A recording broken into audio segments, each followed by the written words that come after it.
Hey, everybody. In Oakland, there is a police officer by the name of Malcolm Miller.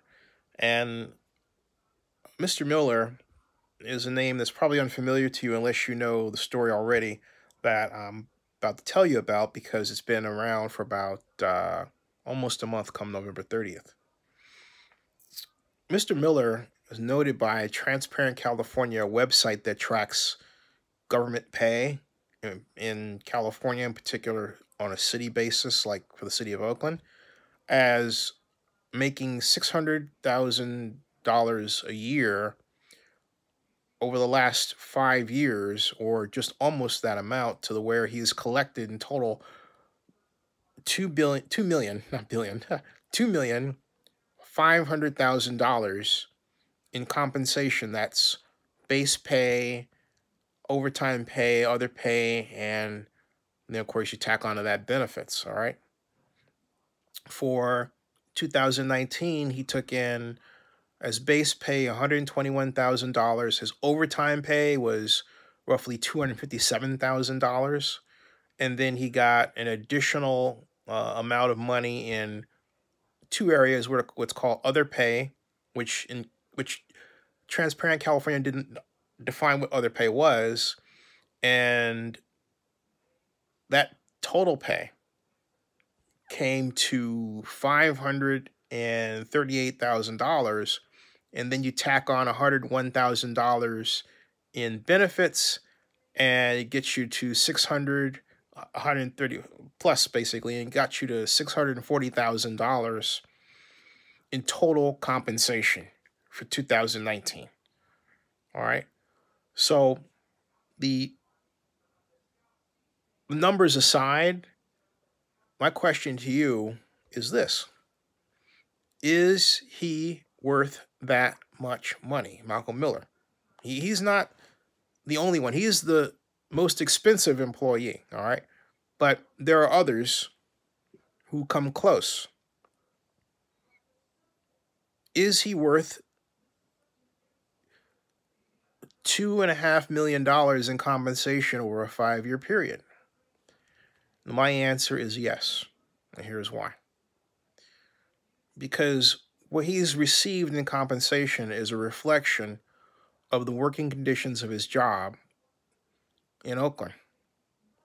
And those working conditions are formed not just by what crimes are called in, but also by such things as the rate of gentrification that we have allowed into Oakland, and the reduction in social service spending program and for programs, the elimination of redevelopment, which provided the mother's milk of funding, or was the mother's milk of funding for affordable housing in Oakland, to the tune of over $100 million a year by 2009, eventually increasing to $111 million a year. We let that go. We let California Governor Jerry Brown was just that governor. We allowed him to kill redevelopment under the idea that it was going to save $1 billion a year from our budget. Guess what? Not only did that not happen, it was found that we could have retained redevelopment and still saved $1 billion.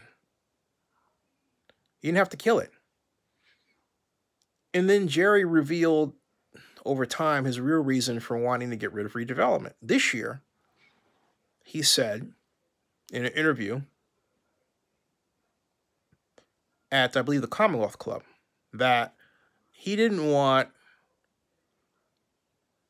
affordable housing in downtown Oakland as part of the 10K program. Listen to what I'm saying. Because he didn't want poor people around the well-regarded eateries he wanted to attract. He said that. He said that.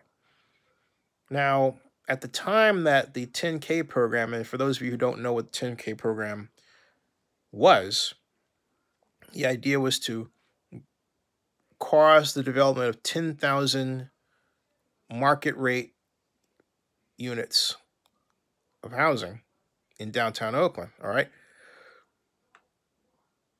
But causing that will also fuel redevelopment revenue, which then fueled our gigantic affordable housing budget. Because Jerry implemented the 10K program, might not go to the year 2000. And by the end of his term, there are already, I think, 6,000 additional units of market rate housing, new units, either under construction or slated for construction. And today, from a housing standpoint, downtown Oakland has been completely remade with market rate housing in a number of places where it wasn't, and still developing. Okay. But when Jerry got rid of redevelopment in 2010, and the impact of that happened really in 2012,